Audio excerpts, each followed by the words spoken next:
¿Qué tal? Buenas tardes. Bueno, pues hoy es el segundo día del seminario introductorio a la obra poética de Adonis. Entonces estamos Janet Clarion y yo, que ayer estuvimos platicando un poquito sobre lo que es la poesía árabe. Algunos de los contextualizamos un poquito con otros poetas y otros escritores.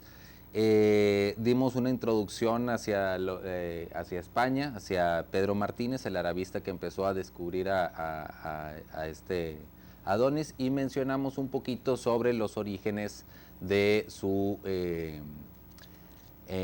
poesía, un poquito sobre su recorrido.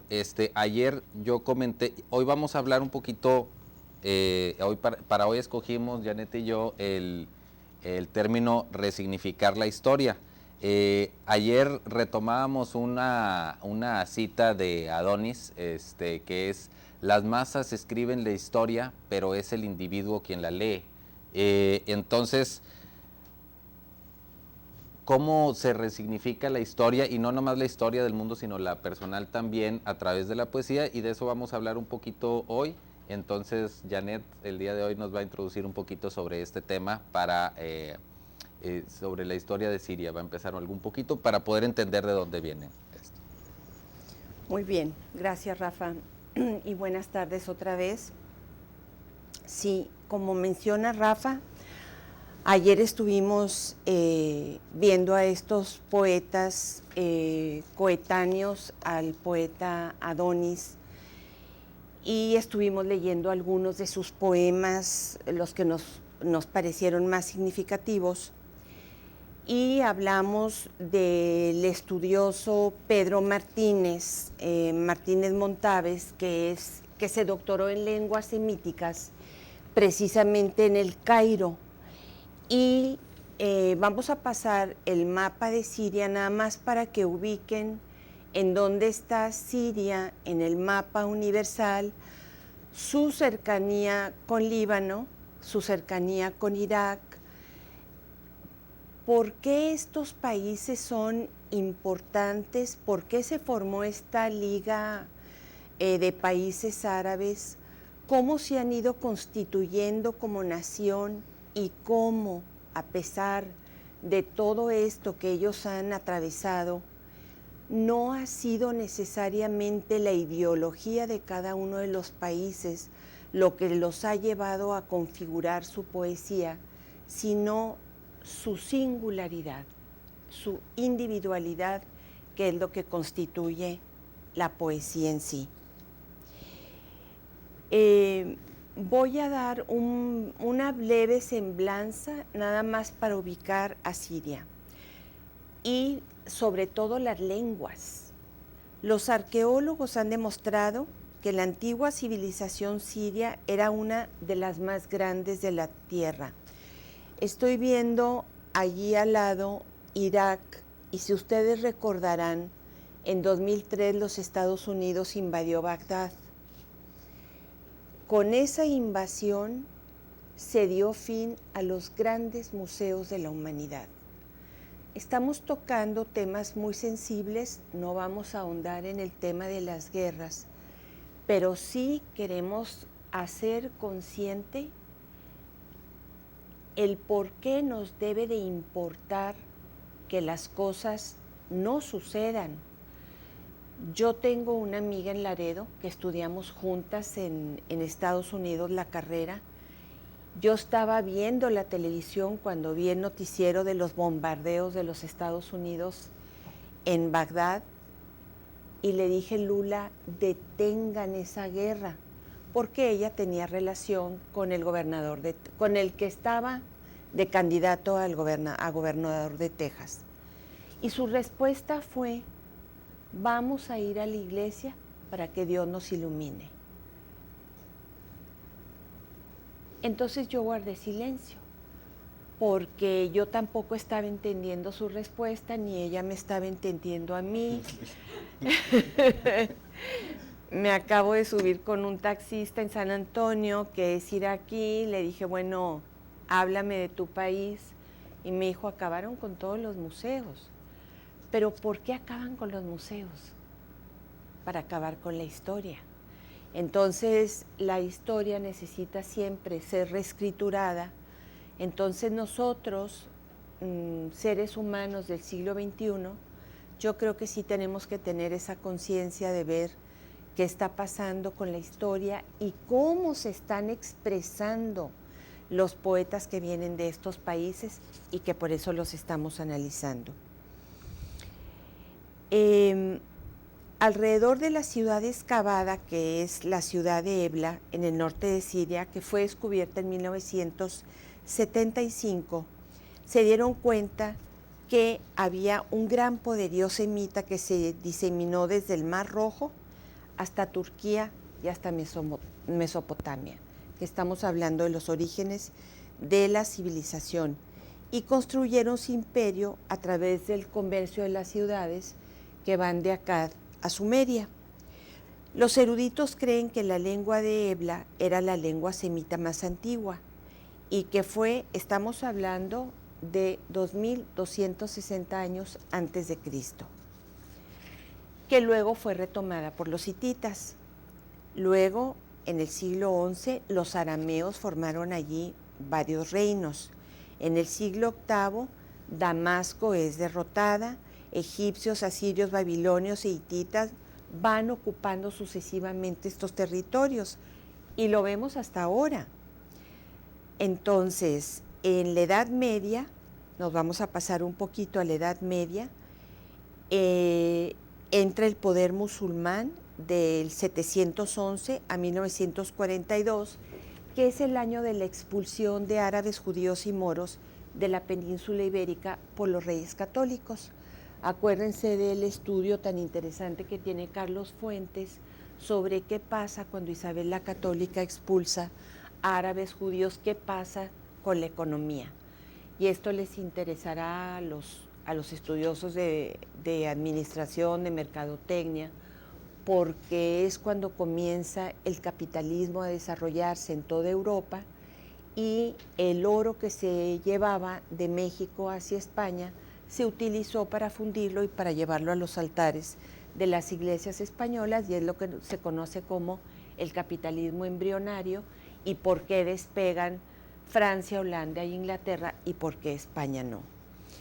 Entonces, en España quedan los califatos, que es una de las críticas que hace Adonis. ¿Qué pasa con la poesía cuando se queda con los califatos? Como el Omeya y luego el Emirato de Córdoba, de forma tal que cuando nosotros vamos a Granada y a Córdoba en España encontraremos todos estos resabios. Hay libros hermosos sobre los poemas de las piedras, que es todo lo que se ve en la Alhambra. En estas regiones proliferan y siguen con fuerza mayor las religiones que no pudieron ser extirpadas. Era lo que yo les decía sobre México y por qué cuando leamos poemas de Zócalo podremos entreverarlos con algunos poemas de Cuacuauhtzin o de Nezahualcóyotl y ver cómo esta fragilidad de la vida se expresa en su poesía. Como sucedió en México con cientos de miles de los pobladores que sobrevivieron a la conquista y que hoy día siguen practicando sus danzas, sus rituales. Yo no me había dado cuenta, pero los españoles batallan mucho para pronunciar, por ejemplo, la colección del Fondo de Cultura Económica. ¿Cuál es? Tezontle. Sí. Y ayer un editor me mandó, oye, Janet, yo no conocía este pájaro, tú sabrás pronunciarlo, el cenzontle. Entonces, nosotros no nos hemos dado cuenta, pero todas las calles de México, todo sigue llevando una fuerte raigambre cultural de tradición en nuestro lenguaje náhuatl. Incluso, Día de Muertos y el calendario, el Tonalpohualli y el Xupolhualli, se siguen llevando muchas regiones de México, siguen preservando en sus tradiciones el calendario ritual de los antiguos mexicanos que se llama Tonalpohualli. En Beirut, muy cerca de la Universidad Libanesa, en donde fue profesor de literatura árabe antes de trasladarse a Francia, Adonis, podemos ver que esto es lo que constituye su poética, esa tensión entre el amor y la destrucción, una destrucción que se anunciaba ya en el exterior con todas las guerras que se vivieron en todas las regiones árabes desde el 48. En 1982 abandonará la ciudad y nunca quiere dejar, aun cuando más sufría. Durante la época de los 70, las sociedades árabes se vieron devastadas y es entonces que el poeta Adonis plantea las grandes cuestiones que competen al mundo entero debatir. Como poeta siempre ha creído que la salvación del mundo árabe está en la poesía y en los poetas. Este es el meollo de la filosofía del poeta Adonis. En 1976 escribe un libro titulado La poesía árabe y, volviendo al profesor Martínez Montaves, es quien decide que se traduzca en España. Entre otros de los traductores está el que tradujo este libro, que es Federico Arbós. También está Carmen Ruiz Bravo, y para Vaso Roto Ediciones ahora está traduciendo un libro del palestino Sergon Bulus, Luz Gómez. Luz ganó el premio a la mejor traducción por el poemario de Mahmoud Darwish. Yo dejo hasta aquí nada más esto que tiene que ver con Siria, con las lenguas, con los semitas, con los hititas, para que luego podamos ir atando cabos y ir estableciendo relaciones y conexiones con la lengua, con las expresiones de Adonis, y vamos a darle luego un espacio también a uno de los poetas que más admira a Adonis, porque dice que con él entramos a la modernidad. Es el libanés, que se pronuncia de muchas maneras, Khalil Gibran. Muy bien. Antes de empezar, voy a leer un poema que más o menos nos introduce a la parte que tiene que ver con la resignificación de la historia. Dice, viene dentro de un poemario que se llama Otro Alfabeto, y dice, por aquí, es un fragmentito, por aquí, dicen, pasa Dios todos los días. ¿A dónde me llevas, cálamo? ¿Qué haces de mí, alfabeto? Me has puesto a prueba para que hable por ti de la aniquilación, para que pregunte, ¿ha perdido la historia su valija de documentos reservados? ¿Seguiremos bebiendo de unas aguas que no podemos ver? ¿Hasta cuándo nos arrebatarán los frutos a nosotros que poseemos las raíces? Bueno. Qué lindo cierre. Sí. Qué lindo cierre. Sí. Ese es precioso. Sí. Y un tema para un poquito entender resignificación. Ayer mencionábamos que hace mucha referencia a la escritura, a la piedra, y tiene de hecho varios libros donde se hace referencia precisamente al alfabeto. El alfabeto, bueno, en parte configura, el lenguaje configura el pensamiento, ¿no? Nuestra manera de pensar tiene mucho que ver con cómo escribimos, con cómo nos enseñaron a pensar. De hecho, de alguna manera, la manera de que nos enseñan a pensar tiene mucho que ver con la prosa, ¿no? Nos enseñan, si a un niño le cuentas una historia de estas cuentos modernos que no tienen un final, vamos a decir tipo Raymond Carver o incluso los de Rulfo, a un niño chiquito muy probablemente no lo va a entender o va a decir qué pasa, qué sigue, ¿no? Y la verdad es que en la vida real no termina, las historias casi nunca se terminan, ¿verdad? Siguen pasando. pero de alguna manera nos enseñamos a configurar así. Los ensayos, el discurso, vamos a decir, más lógico, más racional, le da orden a las cosas. El alfabeto tiene que ver, o sea, pensaríamos muy distinto si tuviéramos otro alfabeto, si tuviéramos otro sonido. La manera en que tenemos, en que configuramos los sonidos, las palabras, determina un poquito cómo vamos a pensar. Y para Adonis, hay una, lo ha mencionado en varias entrevistas, el poeta siempre es un pensador, entonces no se puede separar la buena poesía o la gran poesía del gran pensamiento, porque la poesía, al elaborar sobre o al buscar metáforas, digamos que conduce una forma de pensamiento. En otro de sus, en otro verso de uno de sus poemas, él menciona, es la sangre quien piensa, el cuerpo quien escribe, ¿verdad? Y esto remite a que no todo, nuestra manera de entender las cosas tiene que ver con la sangre, con el cuerpo, no todo es el discurso racional. En parte es cómo captamos a través de los sentidos, ¿cómo se llama? A través de los sentidos captamos la realidad y de ahí se elabora el pensamiento. Esto, bueno, nos lleva, también iba a comentar un poquito sobre la poesía, la imaginación y otras formas de pensamiento. Bueno, hay un, al ratito, Janet nos habla más de lo que es el sufismo, pero la poesía, al involucrar el cuerpo, simplemente el hecho de que tenga un ritmo, ya te introduce un sentido que no tendrían las palabras en el discurso cotidiano, ¿no? El hecho de tener un ritmo, de alguna manera acomoda el pensamiento, ¿no? Adonis rescata mucho de la tradición occidental el surrealismo, porque el surrealismo daba entrada a la parte no racional del hombre, y no todo en el hombre es racional, ¿verdad? El lenguaje no nada más es para Adonis una forma de comunicación, sino una forma de liberarse a través de, con la poesía, con la metáfora, al cambiarle el sentido a una palabra, eso te permite acceder, digamos, a una realidad que no podías con el significado normal, ¿no?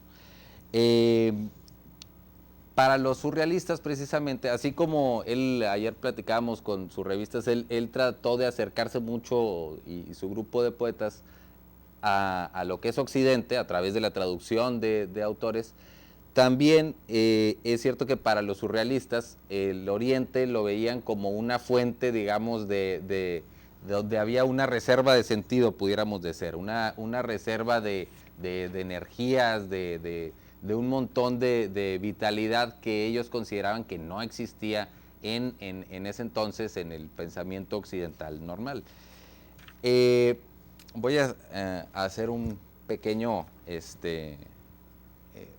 en uno de sus libros, el de Sufismo y Surrealismo, él describe, voy a hacer un esquemita muy seguido, como que por una parte está la razón, y la razón como la conocemos, digamos que parte del pensamiento, ¿no? A su vez, el pensamiento le roba una pequeña realidad a la imaginación, porque antes de poder razonar tiene que haber pensamiento, antes de haber pensamiento tienes uno que haber imaginado algo, porque el pensamiento es abstracción.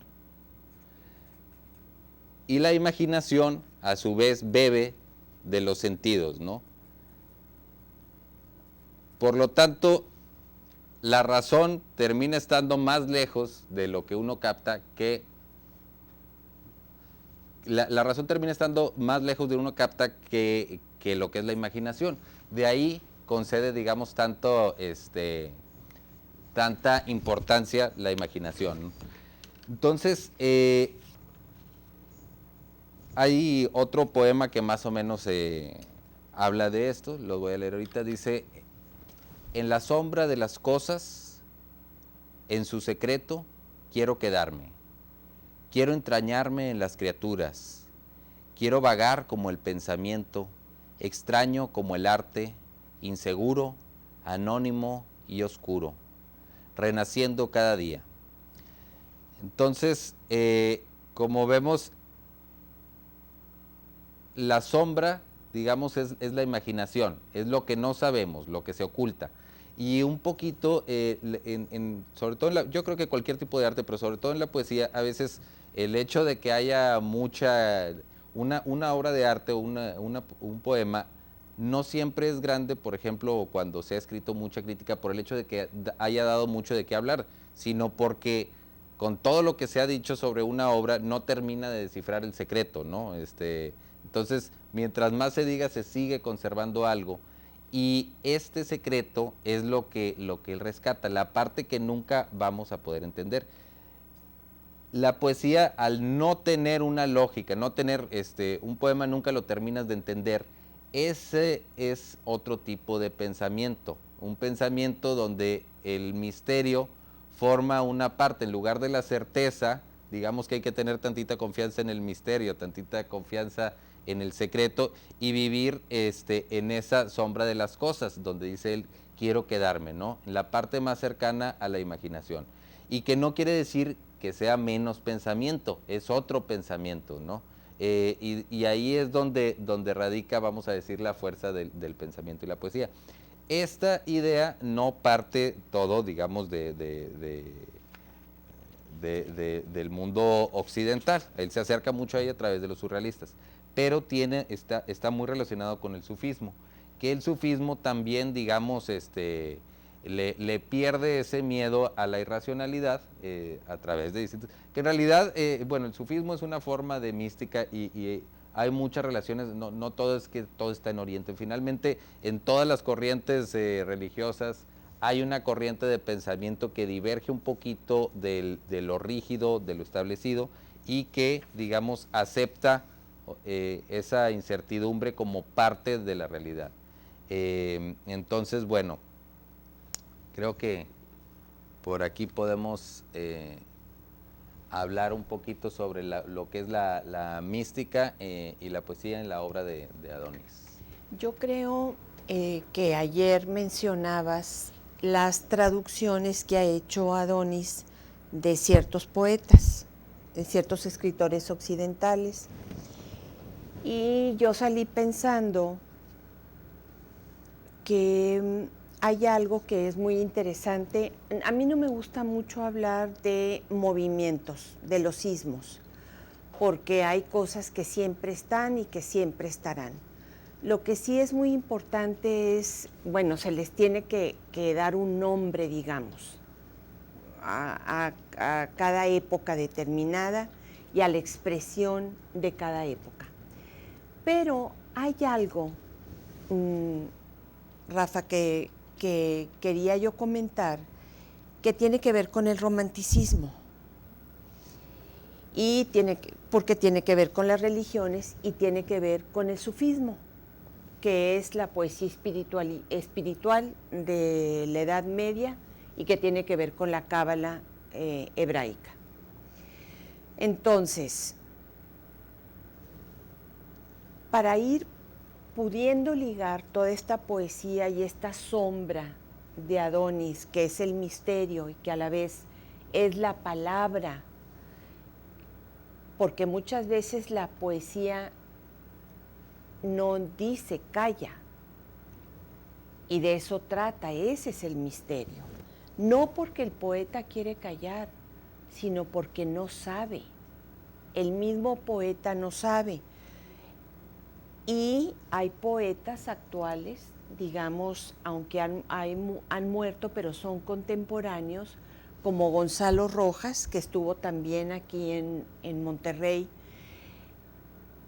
que se salió del surrealismo por este automatismo, porque la poesía no trata de decir lo que se te venga en mente, porque a pesar de que el discurso de pensamiento tiene un hilo conductor, la poesía no lo tiene.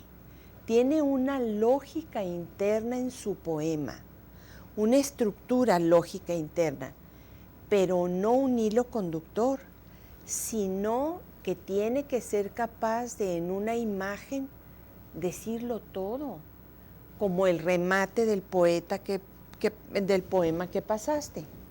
¿Por qué el romanticismo es importante? Pues porque ahí están los pensadores de 1800, de finales del 19, porque ahí van a entrar los Schiller, porque van a entrar Goethe, porque van a entrar, no quiero hablar del idealismo filosófico, sino de lo que pasa con la escritura. Y voy a hacer nada más un recuento. Ralph Waldo Emerson está metido en la naturaleza. Se va a Francia, conoce después a Friedrich Nietzsche. Nietzsche se nutre de Emerson para su tratado del superhombre. Y él está viendo el jardín botánico, Le Jardin des Plantes de Francia, está viendo las plantas y se le ocurre que ya Dios ha dejado de dar respuestas a las inquietudes del ser humano. Entonces ven en la naturaleza el modo de expresar su sentir, su desencanto, su necesidad, su abandono, su tristeza y demás sentimientos de los cuales ya hablamos ayer. Cuando este romanticismo es transmitido a través de Ralph Waldo Emerson a todos los poetas, algunos de los cuales mencionamos el día de ayer, como es Wallace Stevens, incluso Hal Craig o John Ashbery en los Estados Unidos, está también Emerson hablando con los románticos ingleses, como pueden ser Charles Lamb o como pueden ser Carlyle. Entonces están pensando en otro modo de nombrar las cosas. ¿Cómo nombramos las cosas? ¿Cómo nombramos?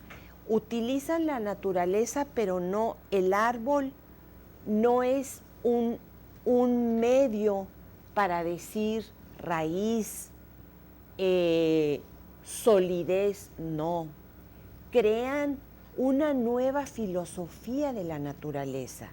Y eso es muy importante entenderlo con Adonis, porque al ellos atravesar este momento del romanticismo y de fines del romanticismo del 19 y del 20, vamos a tener a un poeta que nutrirá a todos estos poetas de los que hablamos ayer y que se llama Gibran, Jalil Gibran, o Adonis le dice Gibrún, mi mamá le decía Gibrón, no importa, pero este poeta es el padre de la modernidad de la poesía árabe. ¿Por qué? Porque luego de este automatismo, de este buscar un misticismo, ellos se dan cuenta, fíjense cómo Schopenhauer está traduciendo a Baltasar Gracián. ¿Por qué está traduciendo a Baltasar Gracián? ¿Qué tiene que ver una filosofía como la de Schopenhauer con Gracián? Pues tiene que ver con la mística y el sufismo. Es decir, se dan cuenta que si ya nada les da respuestas y que si tienen que ir a la naturaleza, tienen que voltear hacia ellos mismos. Y esta singularidad y esta objetividad, subjetividad, digamos, pero sobre todo la individualidad los lleva hacia ellos mismos. Todos estos poetas tienen que volver hacia el exterior y hacia el interior, estar viendo la naturaleza, pero no ya como un símbolo. Ya dejaron atrás el simbolismo, ya dejaron atrás todos estos movimientos que están en boga en Europa. Entonces se dan cuenta que el hombre trae una problemática, que hay un estudioso en Canadá, Leon Suret, que le ha llamado el dilema moderno y que aparecerá en autores que traduce a Adonis, como son T.S. Eliot y W.H. Auden. Precisamente los poetas del dilema moderno son los poetas que está traduciendo Adonis. ¿Y qué pasa cuando Adonis está traduciendo a estos poetas? Sucede que cuando tú eres traductor, tú estás asumiendo la poética del que traduces. No quiere decir que si yo voy a traducir a un poeta o a una poeta que estuvieron en el manicomio, me dijeron, o sea, tú te sientes loca. No necesariamente, pero si yo traduzco a Alda Merini en su poemario La Tierra Santa y ella dice, conocí Jericó, yo también tuve mi Palestina. Los muros del manicomio eran los muros de Jericó y una poza de agua infesta nos bautizó a todos. Y allí fuimos violados y allí nos daban los electroshocks. Entonces, yo no tengo que estar en un manicomio para sentir, ni ninguno de ustedes tiene que estar en un manicomio para ser atravesados por los poemas de esta poeta milanesa. No se tiene que atravesar la locura. Se tiene que vivir con el otro lo que el otro está diciendo. Más que silencio, la poesía en ese sentido se convierte en escucha. Los poetas románticos, y estábamos hablando ahorita de Emerson que llega a París, de que se viene y conoce a Nietzsche, de que conoce a Thomas Carlyle, entonces se juntan entre ellos y se empiezan a dialogar sobre qué está pasando con la religión, con la sociedad y con el mundo. Al no encontrar ya respuestas, surge este movimiento que se vuelca hacia el siglo de oro español, a San Juan de la Cruz y a Teresa de Ávila.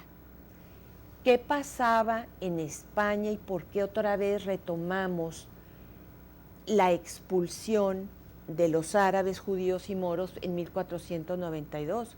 Pues lo que está pasando es que Fray Luis de León está queriendo traducir el Cantar de Cantares de Fray Luis de Rey Salomón y tiene que pasar años en la cárcel.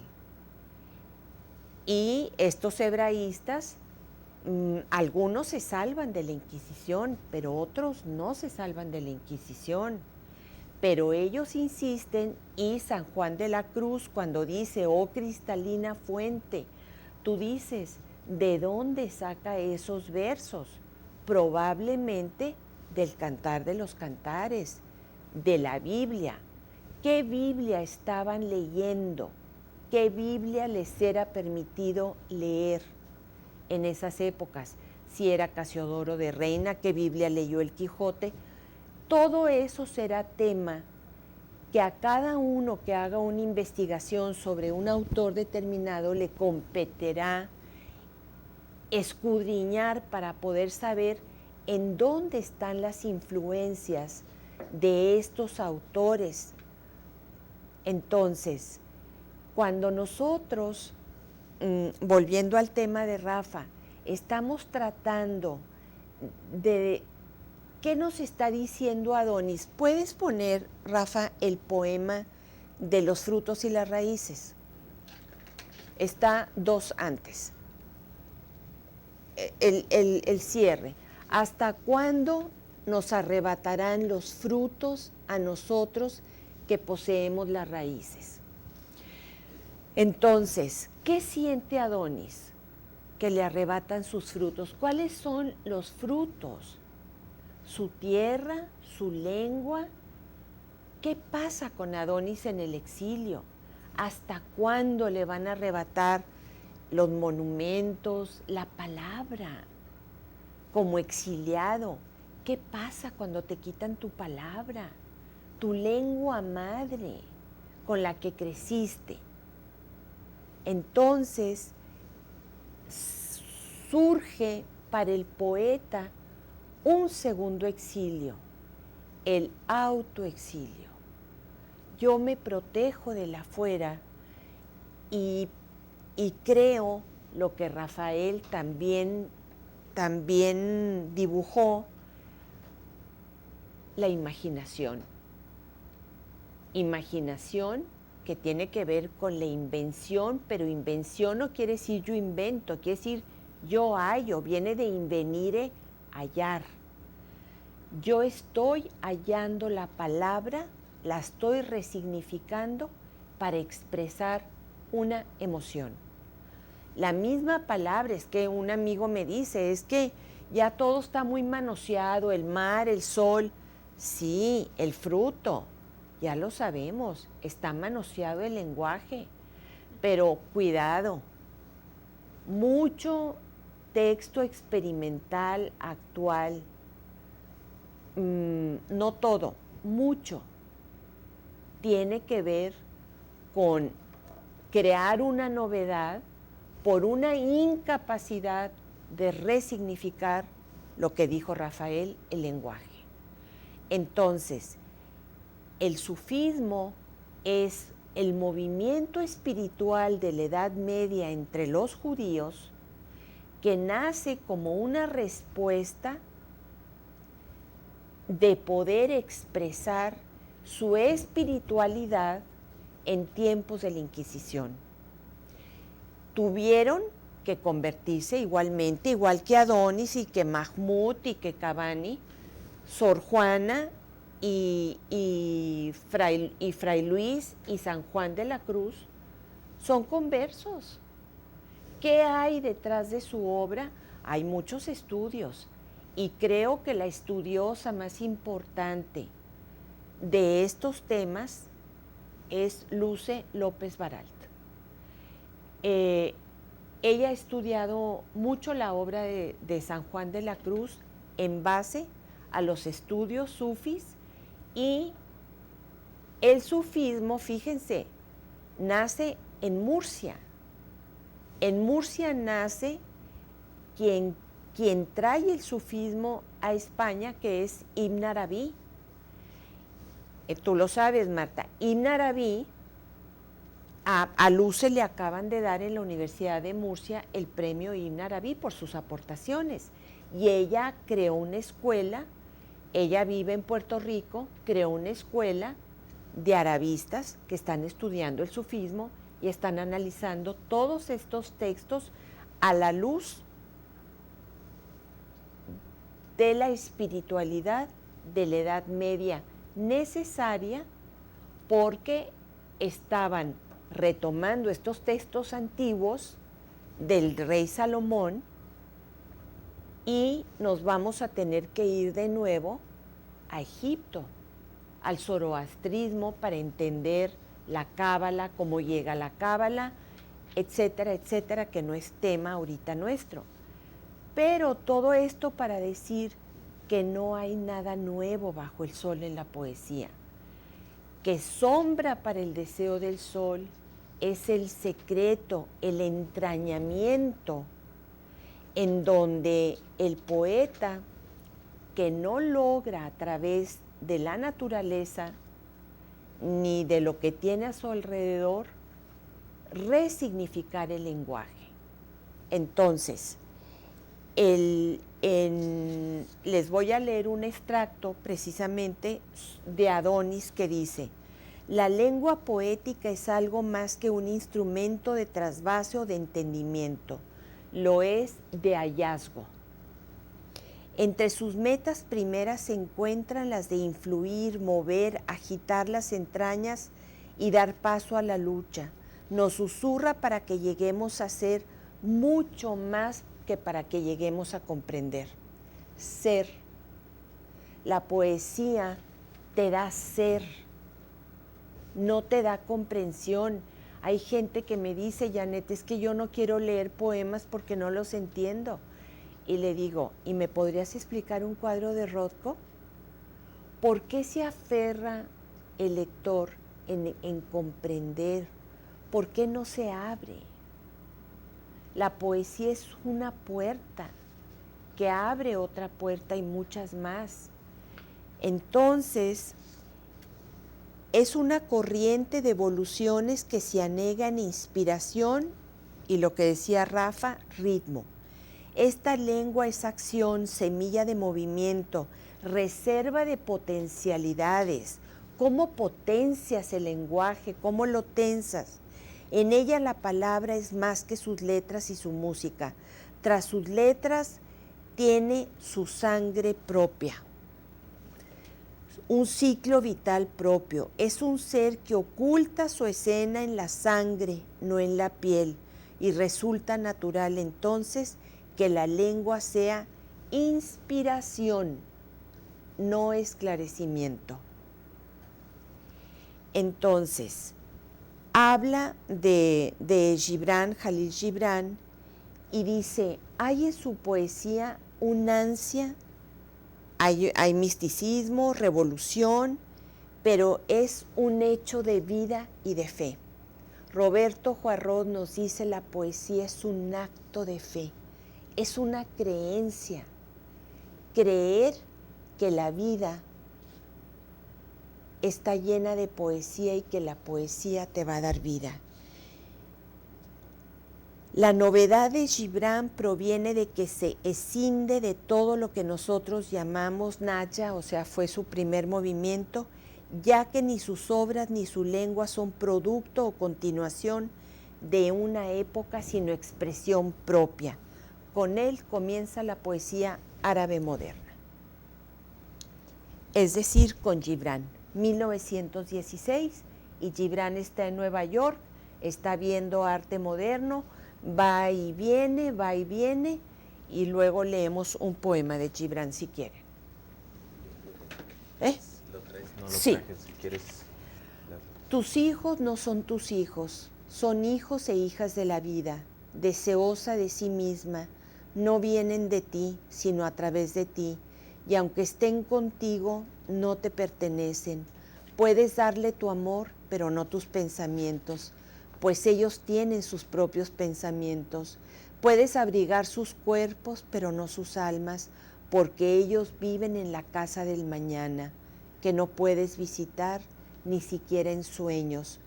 Puedes esforzarte en ser como ellos, pero no procures hacerles semejantes a ti, porque la vida no retrocede ni se detiene en el ayer. Tú eres el arco del cual tus hijos, como flechas vivas, son lanzados. Deja que la inclinación en tu mano de arquero sea para la felicidad. Esto es, o sea, mi mamá me leía mucho a Gibran de niña y siempre nos dijo, los padres somos los arcos para que los hijos, flechas vivientes, se lancen al espacio.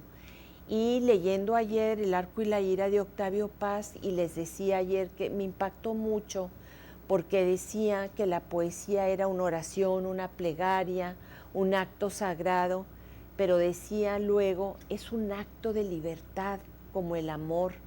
El amor lo que da es la libertad del otro. Entonces, ¿cómo se relaciona todo esto? Porque Gibran va a ser el maestro de los 4 autores que vimos ayer. Los hace conscientes de su libertad. Eso es la modernidad. Una modernidad que con Gibran en Nueva York, yendo y viniendo al Líbano, va a influenciar toda la poesía árabe moderna a los que estamos leyendo, y ha sido el maestro por excelencia de Adonis, con la mística, era pintor y tenía a una amiga en Nueva York que fue la que lo trajo a Nueva York, y yo fui a su museo y lleno de cedros, son tierras distintas, es esa naturaleza que cambia nuestra manera de estar en el mundo. Rafa, sigues. Ok. Bueno, fíjate, un poquito retomando este tema de la mística y la poesía, si se fijan, es curioso porque también, por ejemplo, si nos vamos a la cultura occidental, ¿cómo entendemos, por ejemplo, el pensamiento, vamos a decir, más rígido acerca de Dios? Pues es a través de la teología, ¿verdad? La teología busca racionalmente entender y argumentar por qué existe. Esa es una forma de pensamiento, ¿verdad? Existe otro tipo de discurso que también considera que pudiéramos, en la Biblia, si nos vamos a Levítico, por ejemplo, o lo que es lo más cercano a las leyes, el texto legal, habla también de otra forma, ¿verdad? A lo mejor no va tan basada en la razón, sino basada en la moral, ¿no? ¿Qué está bien, qué está mal, ¿no? Pero luego, ahorita mencionaban el Cantar de los Cantares. El Cantar de los Cantares es un texto poético que finalmente habla del acercamiento a Dios. Y lo habla en un término que permite el acercamiento sensual, vamos a decir, permite configurar las relaciones entre el pueblo de Dios y Dios a través de la figura de la amada y del amado. O sea, hay un verso donde dice, amada en el amado transformada. Entonces, finalmente, así como hay una manera de pensar, vamos a decir, moral, una manera de pensar teológica o lógica sobre cómo existe, también hay una manera de acercarse más a través de las emociones, ¿verdad? Y esto es algo que encontramos que en prácticamente todas las escuelas religiosas, siempre el pensamiento, o digamos el acercamiento a la religión menos lógico, está planteado en un texto más bien poético, ¿verdad? Que finalmente plantea otra forma de relacionarse con las cosas, ¿no? ¿La Biblia?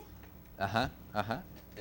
Y en la misma Biblia hay distintas formas de acercarse, ¿no? Y distintas formas Sí, Rafa. de conocerse. Entonces, dado que el lenguaje es una forma de relacionarnos con las cosas, la manera en que se utiliza el lenguaje poético es también otra forma de relacionarse, ¿no? O de entenderlo.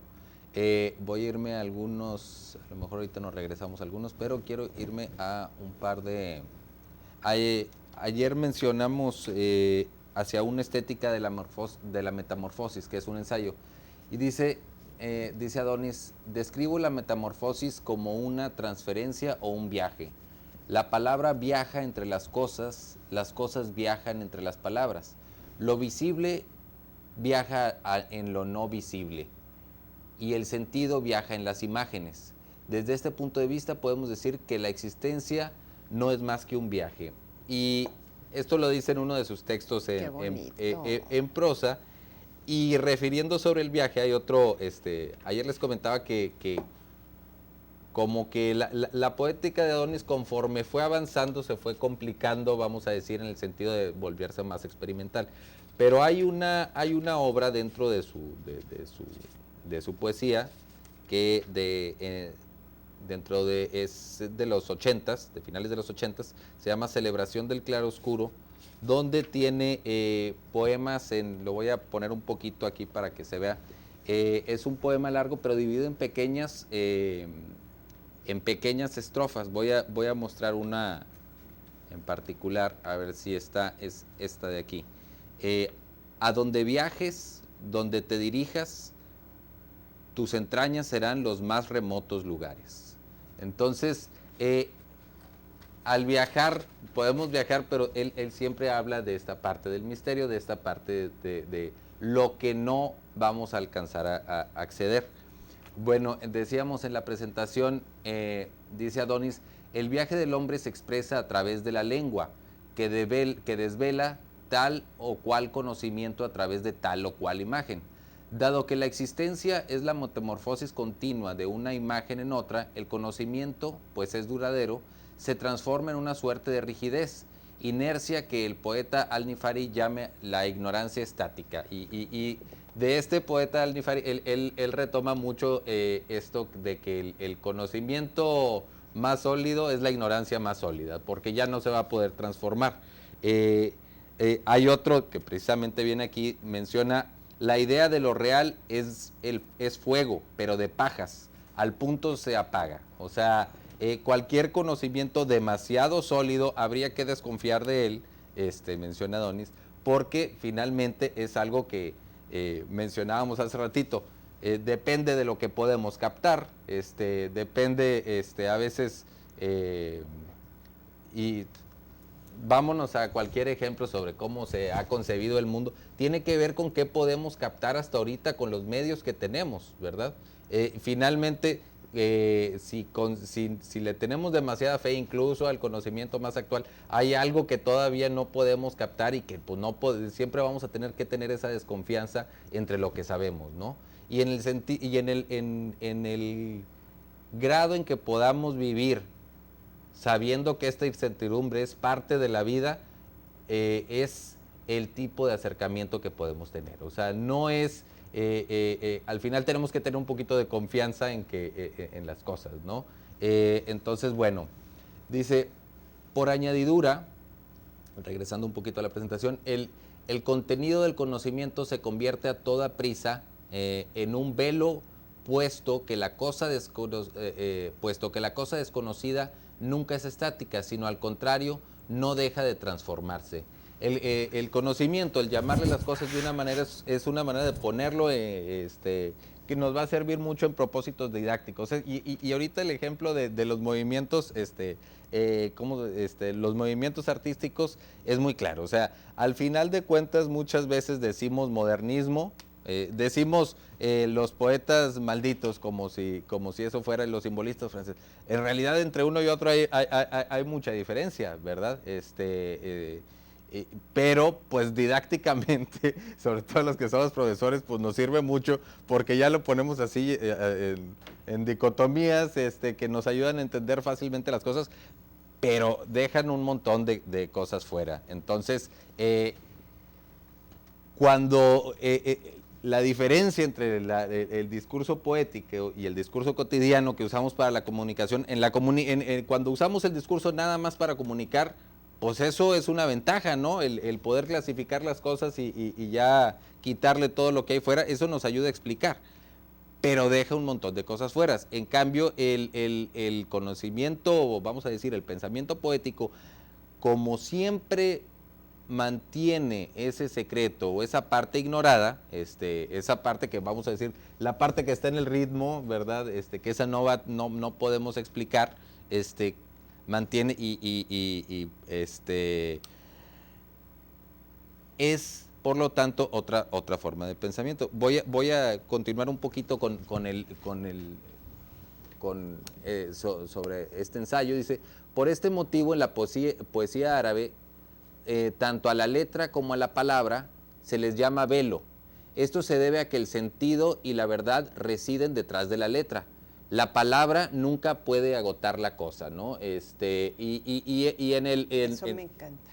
Y en la poesía lo vemos mucho, ¿no? O sea, al final de cuentas, en el Cantar de los Cantares, por irnos otra vez, al decir, al hablar de la amada, pues habla de muchas cosas, no nada más, es tanto la persona, como el pueblo, como el individuo, se abre a muchas cosas, ¿no? Al mencionar la palabra piedra, pues piedra nos remite a muchas cosas, nos remite a la escritura, nos remite a lo fijo, nos remite al origen, o sea, nos remite a muchas cosas, ¿no?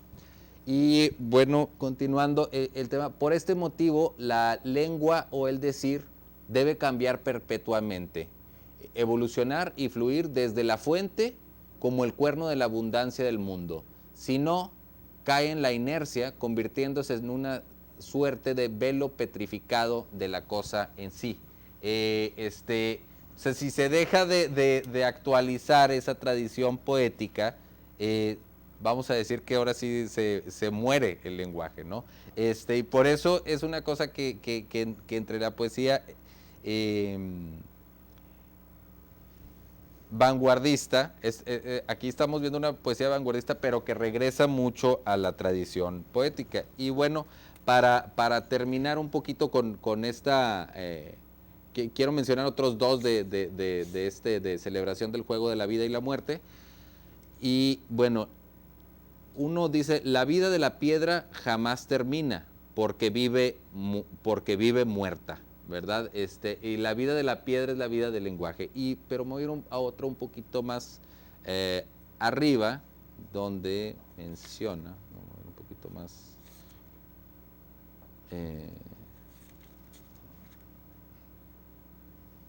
que también dice, la imaginación escribe, pero es la realidad, aquí lo señalo, pero es la realidad quien lee, ¿no? Entonces,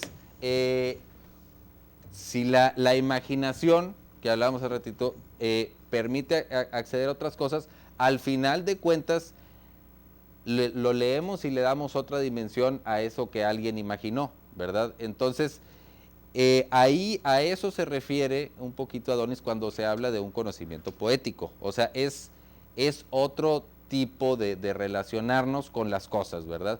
Donde la palabra o el lenguaje no encasilla o no encapsula, sino que sirve para abrir el significado de las cosas. Y al final, si hablamos de resignificar la historia, el hecho de poderle dar distintos sentidos es un medio para, ¿no? Y creo que aquí podemos leer un poema vamos a leerlo un poquito entre los dos, a ver cómo. ¿Cuál vamos a leer? El poema de Babel. Si quieres aquí lo proyecto, o quieres leerlo tú. No, entre los dos, pero allá. Sí, si quieres acá.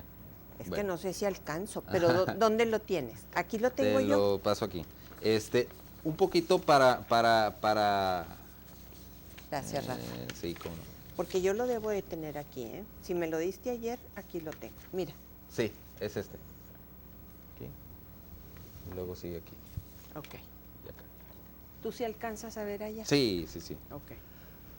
Bueno, un poquito creo que este poema un poquito nos ayuda sobre cómo se resignifica a través de la poesía la historia personal con la historia del mundo. O sea, como que la manera en que se lee la historia personal, un poquito con lo que hemos comentado sobre Adonis.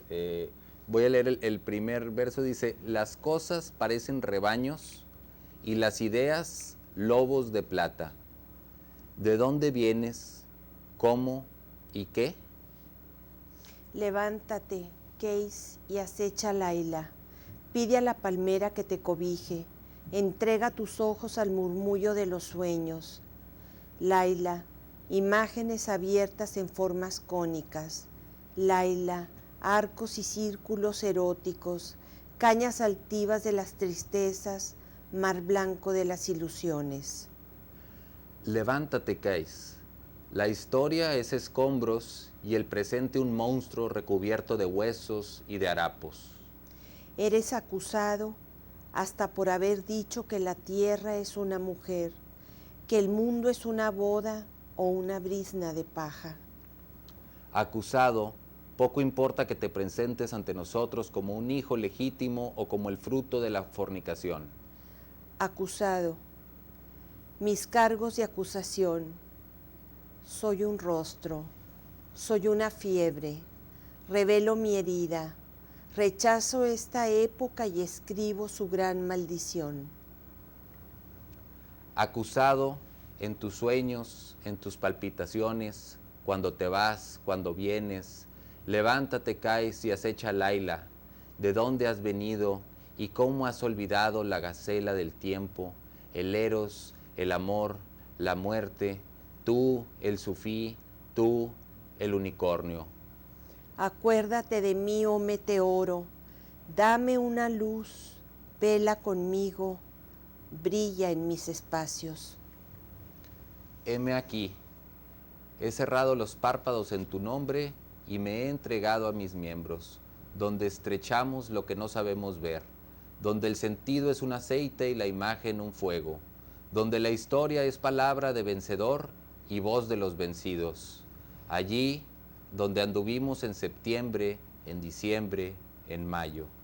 Anduvimos, palpamos las máscaras de la génesis, mecimos los tiempos quebrados. ¿Te acuerdas?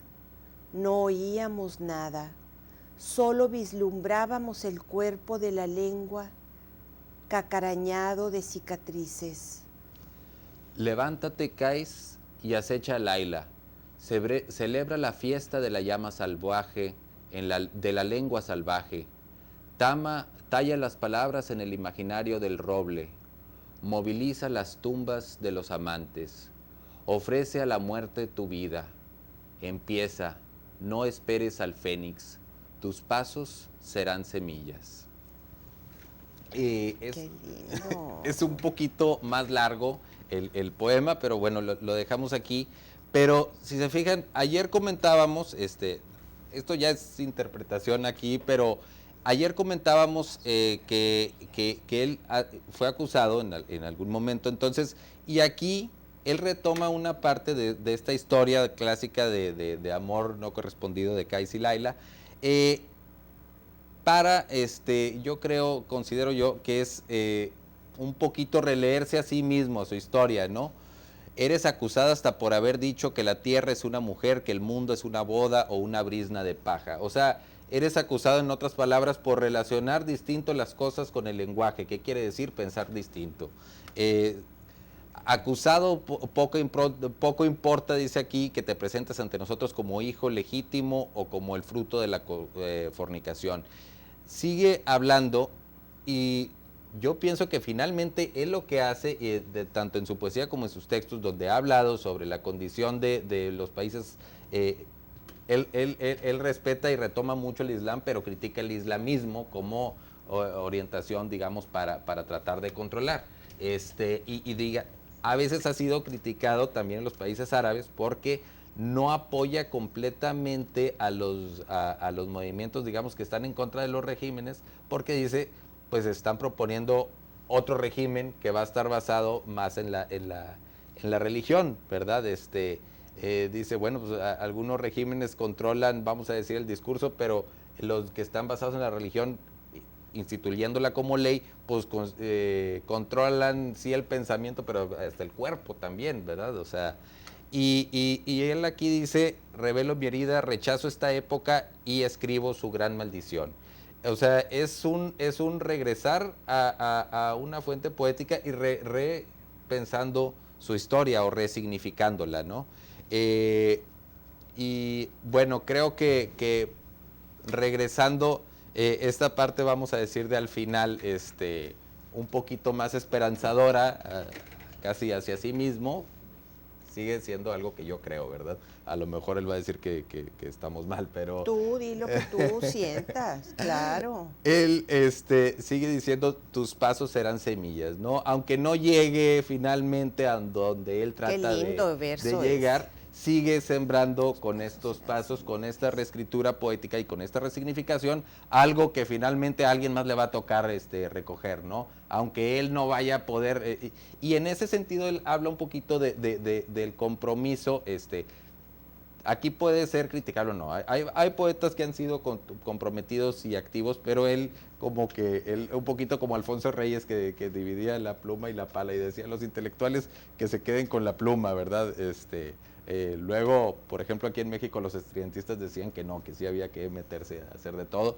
Pero en ese sentido yo creo que Adonis sí defiende que su postura es más bien esta, vamos a decir, o sea, y creo que en este poema se ve esa resignificación de decir, bueno, yo estoy sembrando algo a través de lo cual se puede reentender o repensar y resignificar la historia y también la actualidad que él dice criticar. Y entonces, ese es la manera en que puede operar un pensamiento poético también aplicado a la realidad. Y ya nomás como un último paréntesis, recomiendo un poquito también checar sus textos periodísticos, sus columnas, porque muy poéticamente vemos cómo se refiere mucho a la poética para describir la realidad. Y es curioso que cuando él hace una crítica al islamismo, suele referirse mucho al Islam. O sea, él se regresa al Corán, o sea, dice, no, espérame, en el Corán dice estas cosas. Por ejemplo, en una entrevista que le hacían para un canal, no me acuerdo si era árabe o era libanés, pero él decía, bueno, pues es que en el Corán Dios escucha al diablo, ¿no? Y luego hace otra cosa, pero lo escucha. Entonces, finalmente, y esto es una manera en la que él está retomando la tradición para criticar una realidad, pero también para defender el sentido de que se puede pensar distinto a través de la realidad, y lo que está criticando finalmente es el hecho de que hay países donde todavía te pueden encarcelar por decir, por lo que digas, y por pensar diferente, ¿no? En agosto, aquí traigo la entrevista del 2017, dice, no puede haber regímenes democráticos en la actual situación árabe, es imposible. Además, los diferentes grupos sociales deberían estar unidos por la ley más que por la religión o por pertenecer a una comunidad. Por eso no hay democracia en el mundo árabe. Por esta razón es que no hay una democracia. Históricamente hablando, en la cultura islámica se ha basado en un sistema de gobierno que nada tiene que ver con la democracia. Bueno, aquí es donde hablaba de los califatos, de los que yo les hablaba ahorita de España. La religión árabe, tan importante como sea el rol entre Asia y Europa, es solo un escenario estratégico para Occidente y un proveedor de recursos. O sea, se ha dicho cosas muy serias y todos sabemos qué es eso. ¿Qué están haciendo si no todos los estados que están interviniendo en Siria ahorita? ¿Qué está haciendo Rusia, los Estados Unidos, etcétera, etcétera? Pero bueno, yo creo, Rafa, que sí es un intelectual que ha criticado que hayan vivido en un ostracismo, que no haya ciencia, que no hayan instaurado universidades con más estudios científicos. Gracias. Entonces, creo que si Adonis hubiese hablado más, ya estaría muerto, sin duda. Entonces ha tenido la inteligencia para, como Fray Luis de León, poder escribir de todo esto, para poder ser empático, para poder valerse, como decíamos, de los mitos como el mito de Laila, del que leímos ahorita unos poemas, y cuando fue invitado a México y escribió este libro que se llama Zócalo, que habla de Trotsky, si él dice el espectro de la revolución sobre los hombros. Entré en la casa donde lo mataron y enterraron junto a su mujer Natalia Sedova. El sol soplaba sus polvillos por todos los rincones, surgidos de la fuente de los cármatas. La sangre de la conjugación fluía en mi lengua sin hallar la desembocadura. A mí esto me parece tremendamente bello, porque está hablando desde sus entrañas. La historia parecía ante mí como una carta de piedra suspendida en el cuerno de un toro negro. En la casa vi una guitarra chorreando sudor. Oí aplaudir a los árboles. La mano izquierda del cielo echaba sus dados en la frente del horizonte, y los conejos criados por el jefe erraban lejos de las jaulas de Stalin en el jardín de la primera revolución socialista. O sea, sí está haciendo historia con la poesía, sí está rememorando y sí está Adonis dentro sintiendo lo que vivió su pueblo. Y esto es lo que hace de Adonis el poeta grande que es. ¿Verdad, Rafa? Sí. Quedan como 15 minutos. ¿Quieren que unas preguntas? Y si no, porque si no podemos seguir leyendo y cosas de esas, pero, quedan 10 minutos. Bueno, sí, entonces unas preguntas, y si no, aquí tenemos algo más, pero pues creo que podemos dejar si alguien tiene.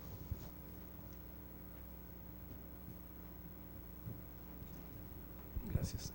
¿Sí se oye? ¿Del micrófono? Buenas.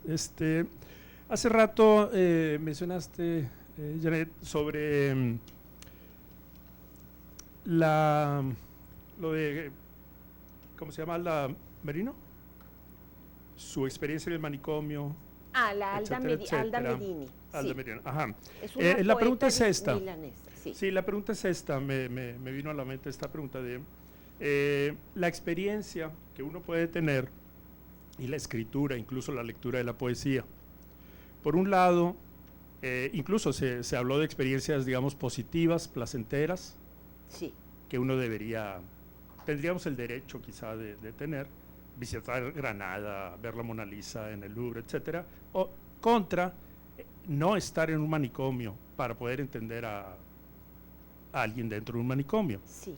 Es decir, hay una simetría sí. en la experiencia para todos nosotros, donde privilegiamos lo placentero, lo positivo, digamos, rechazamos casi a priori, por innecesario, por sádico, por masoquista, etcétera, las experiencias de sufrimiento, de dolor. Adonis ha tenido de todo y quizá pues toda su obra proviene de ahí. Entonces la pregunta es simplemente, ¿es necesario, es como recomendable? No cerramos así a priori la posibilidad de la experiencia negativa de sufrimiento para incrementar la empatía, la compasión o escribir, ¿verdad? Desde ahí, o entender desde ahí. ¿Sí quedó claro? Sí, yo pienso, pero esto es una cuestión muy personal, ¿eh? A mí me alivia mucho porque es mi proyecto de vida, es mi pasión. Entonces, en cualquier momento de mi existencia, sea felicidad, tristeza, abandono, soledad, cualquier sentimiento, digamos, humano que todos atravesamos, lo único que me puede aliviar es irme a leer un poema o irme a escribir. Lo único. Quiere decir que hay una sublimación. Quiere decir que aunque esté viendo la película más triste, con un dolor, por ejemplo, estaba viendo una película, La casa junto al mar, y es una película muy hermosa, pero encuentran la belleza por la forma en que el director te expone al dolor del otro. Uno no puede, o sea, no seríamos humanos al correr ante el dolor del otro. Si no tenemos la capacidad, pues yo creo que tendríamos que empezar por desarrollarla, porque es muy fácil estar con el otro en la alegría, pero estar con el otro en el dolor, yo creo que es lo importante. Ya hay muchas fiestas, ya hay muchas celebraciones. Vamos a acompañar al que está sufriendo y esa práctica te la da. Fíjate, Alda dice, me sentía tan maltratada en las calles de Milán por cómo se burlaban de mí, que me sentía mucho más acompañada estando en el manicomio con el resto de los locos. Entonces, esto no significa que yo tenga la enorme capacidad de estar allí, pero sí de acompañarla, porque ella a mí me está acompañando en mi dolor. Nada más para aclarar, no lo mencioné explícitamente, pero ¿por qué no sufrir el mismo sufrimiento? Sin ser masoquista, etcétera. O sea, tenemos la experiencia vicaria, que puede ser más o menos cercana a la experiencia auténtica, pero les diferenciamos entre las dos y nos movemos más bien en la experiencia vicaria, ¿verdad? De segunda mano representada. ¿Cuál es tu nombre, perdón? Carlos. Carlos, mira. Pero la pregunta directa es el valor de la experiencia auténtica.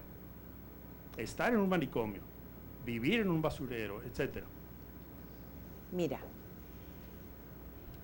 en 2011 terminé de traducir, después de 12 años, una antología de poetas norteamericanos. No paraba de llorar. Entonces me fui, me dieron una beca en Banff, Center for the Arts, y me tocó la dicha de que me tocara trabajar con Raúl Ortiz, que es el traductor de Malcolm Lowry, Bajo el volcán. Y el poema trataba de Proust. Era una traducción de James Merrill sobre Proust. Y llegó con su corbatita negra, con su corbatita verde y su pañuelo. Y me decía, Janet, tienes la dicha de que soy un especialista en Proust. Y me dijo, fíjate, había un poema que se llama The Rape of the Lock. Si tú escuchas The Rape of the Lock, tú dices, hay la violación de un candado. Me llegó con un libro del 18, empastado en piel, con un recuadro pequeñísimo, un libro de Alexander Pope, con un bucle. Era la violación del bucle. Entonces, cuando me puse a trabajar, le dije que quería que fuera mi asesor en la traducción de todos estos poetas. Trabajábamos en el lobby de un hotel de Ciudad de México, pero no creas que se me salían las lágrimas, era llorar y llorar y llorar con W.S. Merwin. Soy el hijo del amor, pero ¿dónde está mi hogar? Soy el hijo de una madre que no me amamantó, Blanca Mano. Bueno, son unos poetas enormes que en México siempre hemos creído, y Gonzalo Rojas me decía, a ver, ¿y usted qué ve en esos poetas realmente? Porque vemos el imperio y decimos, esos poetas que viven en ese imperio y que tienen las cosas resueltas, ¿qué pueden parecer? Pero hay que entender una cosa, Carlos. Cuando hablamos de hambre y de sed, no estamos hablando del hambre física, ni de la sed física. Kierkegaard decía, la sed se colma con más sed. Esto es, tú cuando ves una película de Edith Piaf, quizá vayas a llorar, o cuando veas a Tarkovsky o a quien quieras, o leas a un poema. No quiere decir que tú estés atravesando, quiere decir que su voz es tan alta que tiene la potencia de llegarte a tu parte más frágil y más dolida que compartes con él. Te la toca, te la estremece y te la sana. Ese es el poder de la poesía. Si todos pudiésemos tener al lado de la cama un libro y leer 2 líneas cada noche, soñaríamos distinto y viviríamos distinto. Creo sí, que Carlos. Queda como 1 minuto. ¿Hay alguna otra pregunta?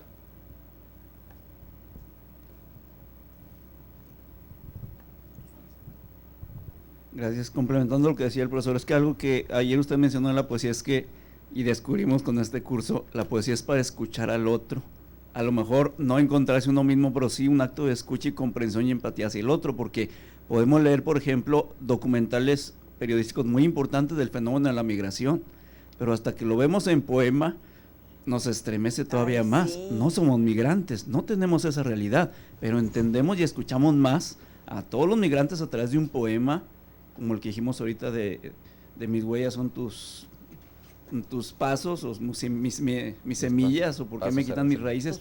Estás entendiendo al otro, lo estás escuchando y se convierte en un proceso de empatía que efectivamente no es una experiencia, porque nuestra realidad no es igual, pero sí una unión con el otro, donde la poesía es escuchar al otro también. Eso descubrimos en este seminario. Gracias. Sí.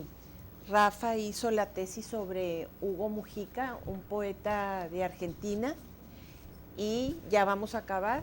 Si ya tenemos que acabar, pues muchas gracias, y ahorita te digo lo que me dijo a mí Hugo.